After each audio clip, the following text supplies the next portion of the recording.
donner un petit truc avant de commencer votre mise en pli. Si vous voyez que votre cheveu a déjà un peu séché parce que vous avez pris le temps de vous habiller, vous maquiller, peut-être réutiliser un peu d'eau avant de mettre votre produit coiffant. C'est certain que quand un cheveu est trop mouillé, un produit coiffant ne peut pas vraiment faire son travail parce qu'il est dilué avec l'eau. Mais quand un cheveu est un peu trop sec, qui a pris le mauvais pli, bien, c'est toujours bon de vaporiser un peu d'eau avant de passer à la mise en pli. C'est une petite crème coiffante. Beaucoup le mixer avec l'huile luxueuse dans la gamme Chevelon. Donc ça aussi, j'en applique quelques gouttes. Les deux ensemble.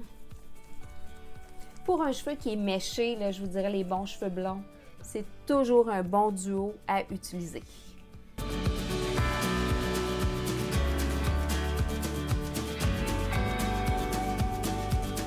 Toujours bon de le démêler comme il faut vos cheveux avec une brosse démêlante. Ne pas utiliser les brosses rondes pour démêler.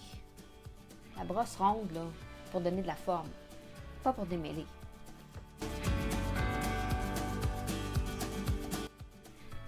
Bien là, on passe à l'action au séchage. Ne jamais oublier l'embout. L'embout va vous servir à diriger le vent à la bonne place. Ça va pouvoir fermer la cuticule de votre cheveu. Donc, votre cheveu il va avoir un effet un peu plus lustré, un peu plus laminé. Il va avoir une belle forme. Puis la mise en pli, elle va durer beaucoup plus longtemps. Pour mon séchage, j'utilise ma brosse à poil de sanglier, brosse ronde. Moi, j'utilise la petite à moyenne. C'est la longueur à peu près que je peux avoir. Les grosses brosses qui sont très, très grosses, pour moi, pour le devant, c'est pas l'idéal parce que je veux donner un mouvement dedans. Donc, je vais travailler avec une plus petite brosse à ce moment-là.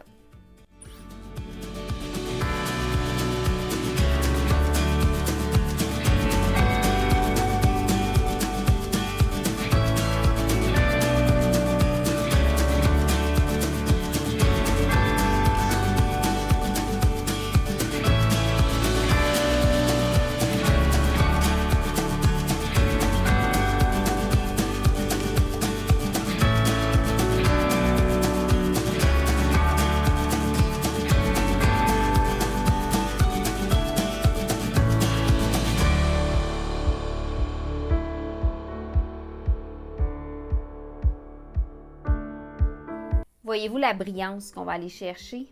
Énormément de brillance. Ça, c'est parce que les cuticules sont bien fermées du cheveu.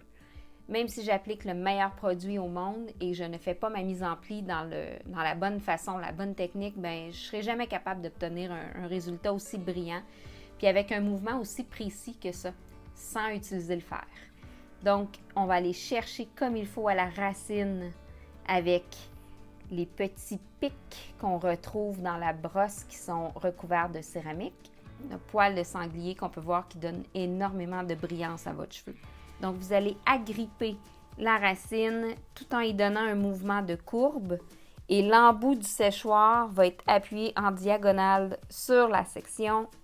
Vous allez descendre et vers le bas, vers la pointe, on se retrouve à faire un mouvement rotatif. C'est ce qui nous permet d'obtenir la fameuse wave, le fameux mouvement un peu romantique dans le bas de votre pointe. Ça, c'est des mises en pli qui vont rester. C'est un cheveu qui a été séché avec la forme. Donc, la mise en pli va durer beaucoup plus longtemps. Donc, on va terminer, vous allez voir. Puis, vous allez voir aussi le fait que je ne donne pas de séparation en tant que telle. Le fait qu'on soulève la racine tout le temps. On va obtenir un mouvement qui va être beaucoup plus naturel au sommet. C'est un peu l'effet qu'on veut avoir aussi. On continue.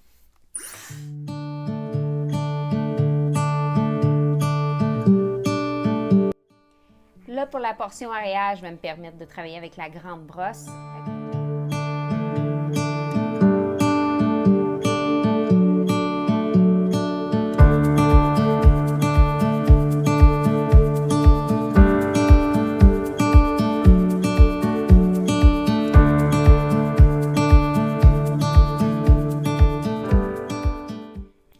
Volume, hein?